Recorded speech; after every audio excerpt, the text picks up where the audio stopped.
Good morning.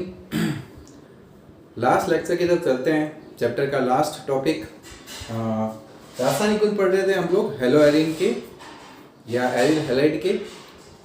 दो रासायनिक गुण मैंने आपको बताए थे पिछली बार, धातु से क्रिया, इलेक्ट्रॉन से प्रतिस्थापन, अभिक्रिया। तीसरे रासायनिक गुण की तरफ चलते हैं, अपचयन। अपचयन का मतलब हाइड्रोजन का जुड़ना या ऑक्सीजन का निकलना। तो ऑक्सीजन तो यहाँ पर होता नहीं है, तो क्या होगा, हाइड्रोजन जुड़ेगा।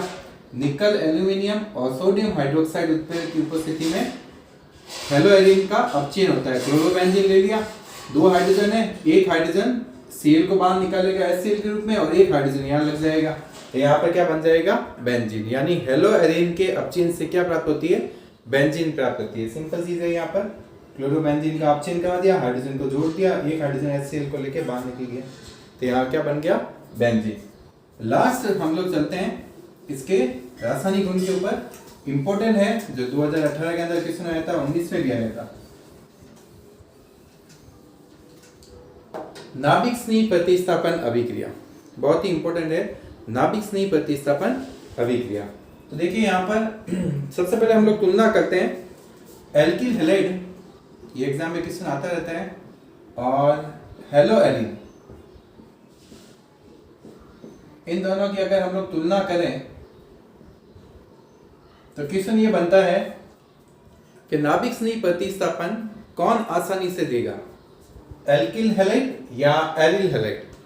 तो देखिए यहाँ पर अगर मैं एल्किल हैलाइड की बात करूं तो यहाँ पर कौन सा बॉन्ड है, सिंगल बॉन्ड, सिंगल बॉन्ड। लेकिन अगर मैं यहाँ बात करूं तो आपको पता है यहाँ पर क्या होता है, अनुनाद। अनुनाद के कारण यहाँ पर किसका लक्षण आता है, आंशिक द्विबंध का, आंशिक द्विबंध का लक्षण आता है। और हमें यह पता है कि सिंगल बॉन्ड को तोड़ना ज्यादा आसान होता है किसकी तुलना में, डबल बॉन्ड की तुलना में। यानी यहाँ पर यह बंध मुश्किल से टूटेगा और ये बंध आसानी से टूटेगा। यानी ये नाभिक स्नेह प्रतिस्थापन अभिक्रिया के प्रति क्या होगा, ज्यादा क्रियाशील होगा। सिंपल सी बात है, नाभिक स्नेह प्रतिस्थापन अभिक्रिया के प्रति ज्यादा क्रियाशील कौन होगा, एल्किल हैलाइड, एरिल हैलाइड की तुलना में। क्योंकि एरिल हैलाइड में आंशिक डबल बॉन्ड आते हैं, डबल बॉन्ड को तोड़ना मुश्किल होगा, सिंगल बॉन्ड तोड़ना क्या है, आसान है। नेक्स्ट बात करते हैं, तो यहाँ पर हमें ये पता चल रहा है कि डबल बॉन्ड आता है यहाँ पर, इसका मतलब यहाँ पर नाभिक स्नेह प्रतिस्थापन मुश्किल होगा। तो यहाँ पर उच्च ताप के ऊपर नाभिक स्नेह प्रतिस्थापन होता है, सामान्य ताप के ऊपर नाभिक स्नेह प्रतिस्थापन नहीं होता। जैसे कि ये हमने लिया क्लोरोबेंजीन, ये ले लिया मैंने सोडियम हाइड्रोक्साइड। नाभिक स्नेह कौन सा है इसमें, OH-, तापमान 625 केल्विन उच्च तापमान है और दाब भी रखा जाता है उच्च। इस कंडीशन के ऊपर प्रतिस्थापन होता है, Cl Na के साथ में बाहर चला जाएगा, OH यहाँ लग जाएगा। तो बताओ किसका निर्माण हो गया, ये फिनॉल का निर्माण हो गया, ये फिनॉल का। इसी प्रकार यदि ये ले लिया क्लोरोबेंजीन और मैंने यहाँ पर सोडियम बाइकार्बोनेट ले लिया उत्प्रेरक के रूप में, तापमान मैंने लिया यहाँ पर 400 केल्विन। तो यहाँ पर यह देखा गया है कि कोई अभिक्रिया नहीं होती, किसी प्रकार की कोई अभिक्रिया नहीं होती। अगर उच्च तापमान लिया जाए, 400 से भी ज्यादा तापमान ले लें, 500 तक उच्च तापमान, तो यहाँ पर देखा गया है कि किसी प्रकार की कोई अभिक्रिया नहीं होती। इंपॉर्टेंट पढ़ते हैं इसके अंदर कि एग्जाम में क्या क्वेश्चन, एक तो क्वेश्चन ये आता है कि नाभिक स्नेह प्रतिस्थापन बहुत ज्यादा क्रियाशील कौन होता है। एक इंपॉर्टेंट चीज ये होती है कि अगर एरिल हैलाइड में ऑर्थो और पैरा स्थिति पर, एरिल हैलाइड में ऑर्थो तथा पैरा स्थिति पर इलेक्ट्रॉन को आकर्षित करने वाले समूह जोड़ दिए जाएं तो नाभिक स्नेह प्रतिस्थापन अभिक्रिया होगी वो तेजी से होगी। क्या मतलब है, यहाँ पर समझते हैं। ये कह रहा है कि यहाँ पर क्लोरोबेंजीन है, अगर मैं यहाँ पर नाइट्रो समूह जोड़ दूं, देखिए नाइट्रो समूह ये होता है NO2, इसकी ऑर्थो पोजीशन पे या इसकी पैरा पोजीशन पे, तो अभिक्रिया होगी वो बहुत ही तेजी से होगी। कैसे होगी, अभी हम लोग समझेंगे इसको।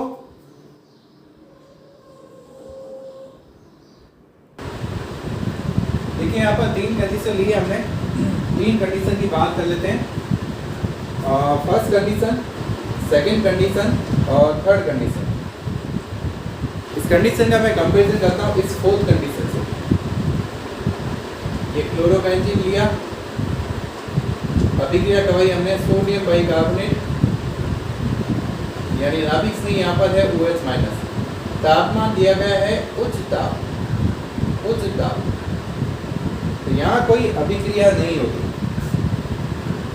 सोडियम बाइकार्बोनेट, नाभिक से लिया हमने OH माइनस, तापमान उच्च दिया, लेकिन यहाँ पर कोई अभिक्रिया नहीं होती। लेकिन अगर इसी क्लोरोबेंजीन में और तो पोजीशन में हम लोगों ने अगर नाइट्रो समूह लगा दिया, नाइट्रो समूह इलेक्ट्रॉन आकर्षित समूह होता है, इलेक्ट्रॉन आकर्षित समूह नाइट्रो होता है, साइनाइड होता है, कार्बोक्सिलिक अम्ल होता है, सल्फोनिक अम्ल होता है, इनमें से कोई भी समूह और तो पोजीशन पे लगा दें या पैरा पोजीशन पे लगा दें तो नाभिक स्नेही प्रतिस्थापन अभिक्रिया बहुत तेजी से होती है। तो देखना यहाँ पर सोडियम बाइकार्बोनेट लिया हमने, नाभिक स्नेही लिया, टेम्परेचर है 400 केल्विन, यहाँ पर नाभिक स्नेही प्रतिस्थापन होगा और नाभिक स्नेही प्रतिस्थापन होगा तो यहाँ पर क्या आ जाएगा OH, NO2 तो अपनी जगह पर रहेगा, Cl चला जाएगा, उसकी जगह पर क्या आ जाएगा OH आ जाएगा।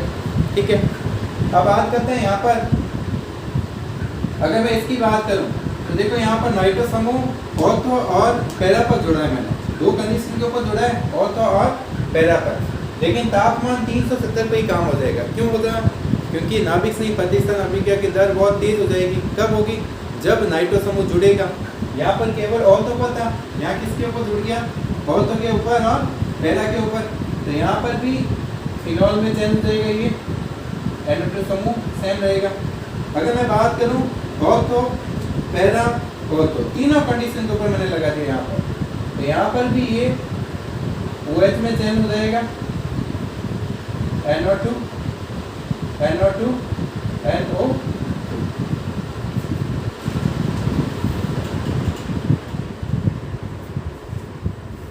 तो देखिए यहाँ पर फर्क समझने की कोशिश कीजिएगा। क्लोरोबेंजीन लिया हमने, उच्च तापमान दिया यहाँ पर, लेकिन कोई अभिक्रिया नहीं हुई, नाभिक स्नेही प्रतिस्थापन नहीं हुआ। अब ये पॉइंट देखना, नाभिक स्नेही प्रतिस्थापन की क्रियाशीलता बहुत तेजी से होगी जब नाइट्रो समूह ऑर्थो और पैरा पर लग जाए। जैसे यहाँ पर जैसे ही मैंने ऑर्थो के ऊपर नाइट्रो समूह जोड़ा तो अभिक्रिया 400 केल्विन के ऊपर हो गई, नाभिक स्नेही प्रतिस्थापन हो गया। लेकिन जैसे ही मैंने दो नाइट्रो समूह जोड़े, एक ऑर्थो पर एक पैरा पर, तो अभिक्रिया और तेजी से हुई। तेजी से कैसे हुई? हमें कैसे पता चला कि तेजी से अभिक्रिया हुई है? तो सामने नजर आ रहा है, पहले 400 केल्विन पे हुई थी, अब कौन से केल्विन पे होगी? 370, यानी कम तापमान पे होगी। और जैसे ही नाइट्रो समूह मैंने तीनों पोजीशन पे लगा दिए, ortho para ortho, ortho para ortho, तीनों पोजीशन पे लगा दिए, तो अभिक्रिया और तेजी से होगी। 300 केल्विन के ऊपर ही अभिक्रिया क्या होगी? पूर्ण होगी। यानी यहाँ पर नाइट्रो समूह लगाने से, जो कि एक इलेक्ट्रॉन आकर्षित समूह होता है, नाभिक स्नेही प्रतिस्थापन अभिक्रिया की दर बहुत तेजी से बढ़ती है। तो उसका रीजन क्या है? हालांकि आपके नहीं पूछा जाता, CBSE बोर्ड के अंदर पूछा जाता है, लेकिन मैं समझा देता हूँ ये वाला एग्जांपल लेकर कि इसका कारण क्या है। समझ लीजिएगा ढंग से कि नाभिक स्नेही प्रतिस्थापन अभिक्रिया की दर नाइट्रो समूह से क्यों बढ़ जाएगी। तो देखिए, हम लोग बात कर रहे हैं नाभिक स्नेही। नाभिक स्नेही क्या होता है? जो नाभिक से स्नेह करता है, यानी जो प्लस से स्नेह करता है, और प्लस से स्नेह करने वाला क्या होता है? माइनस। जैसे कि ये माइनस लिया हमने, ठीक है, ये माइनस वाला है, तो ये स्नेह करेगा पॉजिटिव के साथ, यानी नाभिक के साथ स्नेह करेगा। अच्छा, ये नाभिक से स्नेह कब करेगा? पॉजिटिव से स्नेह कब करेगा? जब पॉजिटिव की संख्या ज्यादा होगी। भाई, जो जिसके पास में इलेक्ट्रॉन ज्यादा है वो हमेशा कहां पर आक्रमण करने की कोशिश करेगा? जहां इलेक्ट्रॉन की कमी ज्यादा है, जहां पर पॉजिटिव क्या है? अधिक है। तो देखिए यहाँ पर नाइट्रो समूह क्या करेगा? क्लोरोबेंजीन का हमने अनुनादी संरचना ली थी, काफी बार ले चुके हैं हम लोग अनुनादी संरचना, समझते हैं। यहाँ पर अनुनाद से लॉन पे डबल बॉन्ड एकांतरिका में इलेक्ट्रॉन की शिफ्टिंग करवा देते हैं। ये यहाँ आ गया, ये यहाँ आ गया, ठीक है। देखिए, इसको मैं बना रहा हूं यहाँ पर, ये इस प्रकार, यहाँ पर डबल बॉन्ड आ जाएगा। चलो, डबल बॉन्ड मैं नहीं लगा रहा हूं अभी। अगर मैं बात करूं, एक मिनट, इस बॉन्ड की बात करता हूं, केवल एक इस बॉन्ड की बात कर रहा हूं। तो इलेक्ट्रॉन की शिफ्टिंग हुई, इस कार्बन के ऊपर क्या आएगा? माइनस, और इस कार्बन के ऊपर क्या आएगा, प्लस। अगर मैं पाई इलेक्ट्रॉन की शिफ्टिंग करूं तो इस कार्बन के ऊपर माइनस आएगा, इस कार्बन के ऊपर प्लस आएगा। इस प्लस वाले कार्बन के ऊपर क्या जुड़ जाएगा, ये OH माइनस। तो देखो यहाँ पर Cl तो पहले से ही था, ये OH जुड़ गया, ये दोनों बॉन्ड एज इट इज है, ये दोनों बॉन्ड एज इट इज है। अब देखिए यहाँ पर, जहां माइनस आया है, जहां पर नाइट्रो समूह जुड़ा हुआ है, डबल बॉन्ड O ये, और यहाँ आया है माइनस। ठीक है, क्या ये माइनस, अच्छा पहली बात तो ये माइनस किसको शो कर रहा है, इलेक्ट्रॉन की अधिकता को या इलेक्ट्रॉन की कमी को, इलेक्ट्रॉन की अधिकता को। माइनस का मतलब इलेक्ट्रॉन अधिक है, कौन से पोजीशन के ऊपर है, तो ये कौन सी पोजीशन होती है, ऑर्थो पोजीशन। अब यहाँ पर मैंने नाइट्रो समूह लगा दिया, बता नाइट्रो समूह क्या इस माइनस के साथ में अनुनाद शो करेगा। देखिए कंडीशन, अनुनाद होगा, बिल्कुल होगा। अनुनाद की condition A9 single bond double bond है ना, इस कार्बन के ऊपर माइनस है, माइनस में यहाँ लगा देता हूँ, पता चल जाए आपको आसानी से। Minus minus single bond double bond एकांतकम में है, तो यहाँ पर अनुनाद होगा। बताओ अनुनाद होगा तो इलेक्ट्रॉन की शिफ्टिंग कहाँ से कहाँ की तरफ होगी, माइनस से डबल बॉन्ड की तरफ होगी कि नहीं होगी। ठीक है, तो इसका मतलब यहाँ पर ऑर्थो पोजीशन के ऊपर जो भी इलेक्ट्रॉन घनत्व था वो सब कहाँ चला जाएगा, नाइट्रो समूह की तरफ चला जाएगा। नाइट्रो समूह खींच लेगा इलेक्ट्रॉन को अपनी तरफ, क्योंकि नाइट्रो समूह इस माइनस के साथ में क्या शो कर रहा है, अनुनाद शो कर रहा है। तो यहाँ पर जितना भी इलेक्ट्रॉन घनत्व था वो सारा का सारा खींचा जाएगा, किसके कारण, NO2 समूह के कारण। तो NO2 समूह इलेक्ट्रॉन घनत्व को खींच लेगा। तो बताओ बेंजीन वाले में इलेक्ट्रॉन घनत्व में क्या आ जाएगी, कमी आ जाएगी। भाई यहाँ पर जैसे इलेक्ट्रॉन घनत्व ज्यादा हुआ तो इस इलेक्ट्रॉन घनत्व को किसने खींचा, नाइट्रो समूह ने। जैसे ही नाइट्रो समूह इसको खींचेगा, यहाँ पे इलेक्ट्रॉन घनत्व में क्या आएगी, कमी आएगी। और इलेक्ट्रॉन घनत्व में कमी आ गई, इसका मतलब धनायन बढ़ा या ऋणायन बढ़ा, धनायन बढ़ गया। इलेक्ट्रॉन की कमी का मतलब प्लस का बढ़ना, और प्लस का बढ़ना यानी आक्रमण कौन करेगा इसके ऊपर, आसानी से माइनस। आगे बात समझ में। इसीलिए नाभिक संधि प्रतिस्थापन के प्रति अभिक्रिया की दर बढ़ती है जब इलेक्ट्रॉन आकर्षी समूह इसके ऊपर जोड़ा जाता है, ऑर्थो पर और पैरा पर, ऑर्थो पर, पैरा पर, ऑर्थो पर। अब बात आती है कि मेटा के ऊपर इसका प्रभाव क्यों नहीं पड़ेगा। तो ये बहुत सिंपल सी चीज है कि जब हमने क्लोरोबेंजीन की अनुनादी संरचना बनाई थी तो याद कीजिए कि माइनस कहाँ पर आया था, एक तो ऑर्थो पर आया था, एक कहाँ पर आया था, पैरा पर आया था। लेकिन मेटा के ऊपर कोई भी माइनस आवेश नहीं आया था, ऑर्थो और पैरा पर आया था। इसका मतलब मेटा के ऊपर कोई इलेक्ट्रॉन घनत्व होता ही नहीं है। अगर मैं वहां नाइट्रो समूह लगा भी दूंगा तो वो नाइट्रो समूह क्या इलेक्ट्रॉन खींच पाएगा, नहीं खींच पाएगा, क्योंकि नेगेटिव तो कभी आएगा नहीं मेटा के ऊपर। नेगेटिव हमेशा कौन सी पोजीशन पे रहता है, अनुनादी संरचना देख सकते हो वापस, इसको अभी तक समझ में नहीं आ रहा। ऑर्थो पर और पैरा पर केवल वहां से इलेक्ट्रॉन घनत्व नाइट्रो समूह खींच सकता है। इसीलिए यहाँ पर नाइट्रो समूह का प्रभाव केवल ऑर्थो पर और पैरा पर पड़ता है, मेटा स्थिति के ऊपर नाइट्रो समूह का कोई प्रभाव नहीं पड़ता। आगे बात समझ में आपको। तो यहाँ पर नाइट्रो समूह जितने ज्यादा होंगे, नाभिक संधि प्रतिस्थापन की दर उतनी क्या होगी, अधिक होगी। एक सिंपल सी चीज है यहाँ पर, सीबीएसई बोर्ड में हालांकि क्वेश्चन आता है कि ये नाइट्रो समूह से ऐसा क्यों होता है, या फिर नाइट्रो समूह मेटा के ऊपर कोई प्रभाव क्यों नहीं शो करता। तो अपने तो यहाँ पर केवल ये याद रखना है, सीधा का सीधा।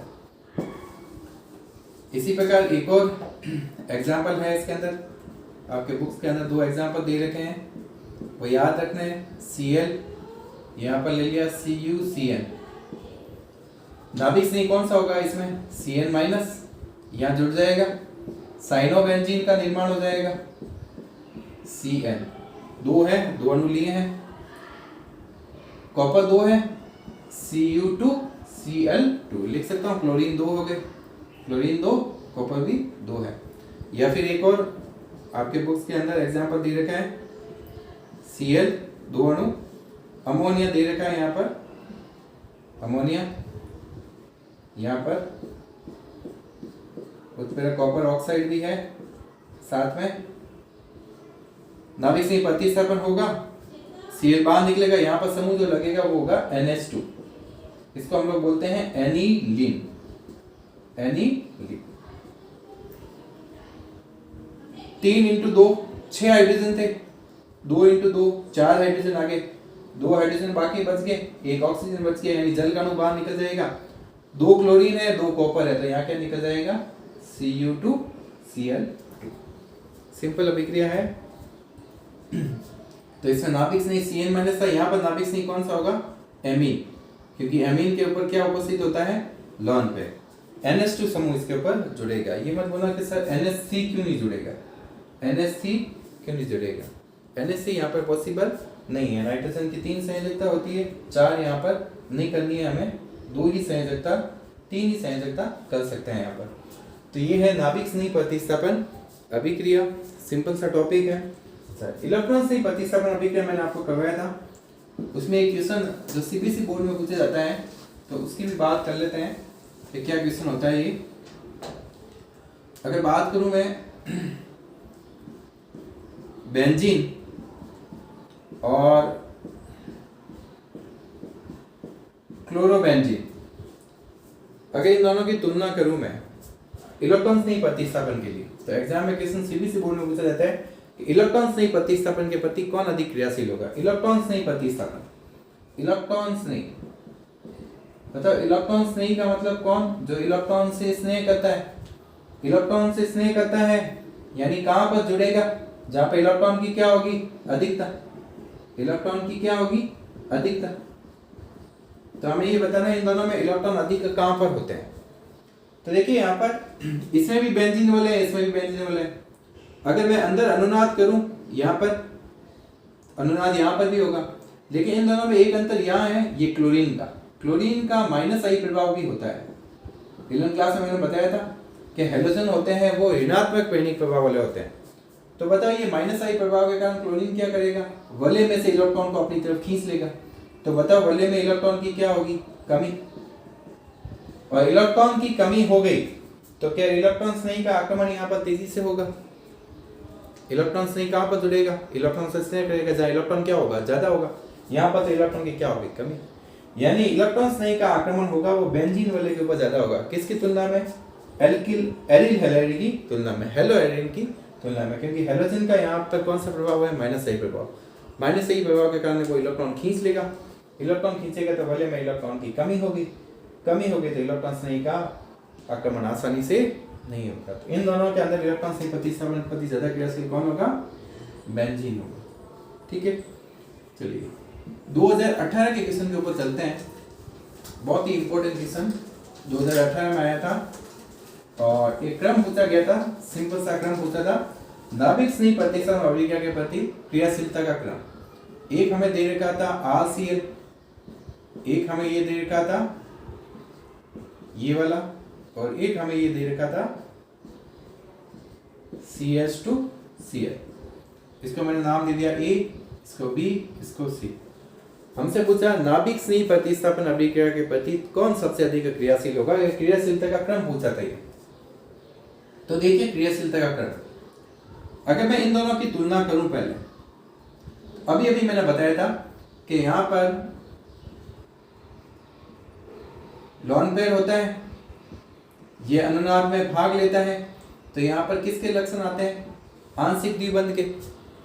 तो बताइए इसको तोड़ना आसान होगा या इसको तोड़ना आसान होगा? इसको तोड़ना आसान होगा, यानी ये वाला इससे ज्यादा क्रियाशील होगा, यानी A है वो B से ज्यादा क्रियाशील होगा। ये तो हमें पता चल गया, क्योंकि यहाँ सिंगल बॉन्ड आता है, यहाँ पर क्या आता है? डबल बॉन्ड आता है। लेकिन यहाँ कोई अनुनाद होगा नहीं। देखिए यहाँ पर कोई अनुनाद नहीं होगा क्योंकि क्लोरीन तो यहाँ है। तो अब इसका क्रम देखते हैं इन दोनों की तुलना में कि कौन अधिक क्रियाशील होगा। तो देखिए नाभिक स्नेही प्रतिस्थापन अभिक्रिया, तो नाभिक स्नेही को निकाल देता हूं मैं यहाँ से। ये नाभिक स्नेही है, Cl हमेशा माइनस के रूप में निकलेगा तो पीछे क्या रखे? प्लस। Cl माइनस के रूप में निकला तो पीछे कार्बन के ऊपर क्या आएगा? प्लस आ जाएगा। बताइए क्या ये अनुनाद में भाग लेगा? बिल्कुल अनुनाद होगा ना। डबल बॉन्ड और धनाइन एकांत क्रम में है, बेंजिलिक धनाइन हो गया, ये बेंजिलिक कार्बोनाइल, तो अनुनाद होगा। यहाँ पर अनुनाद में भाग लेगा तो ये सबसे अधिक क्या होगा? स्थायी होगा। तो यहाँ पर C होगा, वो क्या होगा? सबसे अधिक स्थायी होगा। याद कीजिए नाभिक स्नेही प्रतिस्थापन अभिक्रिया SN1 में मैंने बताया था कि यदि कार्ब धनाइन अनुनाद में भाग लेगा तो वो सबसे ज्यादा क्या होगा? स्थायी होगा, इसीलिए ये सबसे अधिक स्थायी होगा। तो ये नाभिक नहीं प्रतिस्थापन अभिक्रिया बहुत तेजी से देगा। सी, और इन दोनों में तुलना की जाए तो हमने बॉन्ड से कर दी, यहाँ पर सिंगल बॉन्ड है, यहाँ पर डबल बॉन्ड है। डबल बॉन्ड को तोड़ना मुश्किल है, सिंगल बॉन्ड को तोड़ना क्या है, आसान। तो यहाँ पर ये नाभिक नहीं प्रतिस्थापन अभिक्रिया का क्रम हो गया। तो 2018 के अंदर पूछा गया था, केवल क्रम पूछा गया था, कारण नहीं पूछा गया था। तो सिंपल सा यहाँ पर ये इसका आंसर था। तो यहाँ पर ये हमारा चैप्टर खत्म होता है हैलोजन व्युत्पन्न। इसके अंदर हमने सारी चीज़ें पढ़ी है, mono halo alkane, die halo alkane, try halo alkane, tetra halo alkane, BSC, Freon, DDT। उसके बाद में ये एक मैंने IUPAC नाम आपको बोला था, अभी तक कुछ बच्चों ने लिख के दिया है DDT का IUPAC नाम, तो वो आपको नोट्स में मिल जाएगा IUPAC नाम इसका। बात कर लेते हैं वापस एक बार एलिलिक और वाइनिल की। याद रखिएगा ये समूह वाइनिल होता है, और अगर एलिलिक पूछा जाए तुमसे तो ये समूह एलिलिक होता है। यानी 2 कार्बन वाला हमें वाइनिल बोलना है और 3 कार्बन का हमें क्या बोलना है, एलिलिक बोलना है। तुमसे बोला एलिलिक हैलाइड, कोई भी हैलाइड दे, एलिलिक, क्लोराइड, ब्रोमाइड, तो ये ध्यान रखना 3 कार्बन ही लेने हैं, 4, 5 या 10 कार्बन अपनी मर्जी से नहीं लेना है। इसका IUPAC नाम क्या होगा, जहाँ से डबल बॉन्ड है वहां से काउंटिंग करेंगे, 1 2 3, यही होगा। सी के ऊपर क्या होगा, क्लोरो, 3 कार्बन है तो प्रोप, और 1 के ऊपर क्या है, सी क्लोरो प्रोप 1, ठीक है जी। तो यहाँ पर हमारा ये चैप्टर खत्म होता है। फिर भी अगर किसी को कोई दिक्कत है, कोई क्वेश्चन है दिमाग में, तो आप मुझसे पूछ सकते हैं, भेज सकते हैं, कोई भी क्वेश्चन हो। बुक्स की PDF अगर किसी ने डाउनलोड की है तो क्वेश्चन देख सकते हो। क्वेश्चन सारे सिंपल है वैसे, और इस चैप्टर के अंदर सारे क्वेश्चन मैं करवा चुका हूँ। NCERT के भी काफ़ी क्वेश्चन मैंने लिए हैं, जो आपके नॉर्मली हमेशा मैं कुछ ना कुछ क्वेश्चन देता रहूँगा ताकि आपकी तैयारी चलती रहेगी। तो बिल्कुल बड़ा टॉपिक था ये, बड़ा चैप्टर था, लेकिन आने वाले जो चैप्टर होंगे वो आपको बहुत ईजी लगेंगे, क्योंकि अगर ये चैप्टर ढंग से समझा है तो आगे वाले बहुत ईजी आएंगे, क्योंकि 50% या 40% क्या होगा, रिपीट होगा। तो कोई दिक्कत वाली बात है नहीं। चलिए जी, सच रहिए, मस्त रहिए, पढ़ाई में व्यस्त रहिए। धन्यवाद।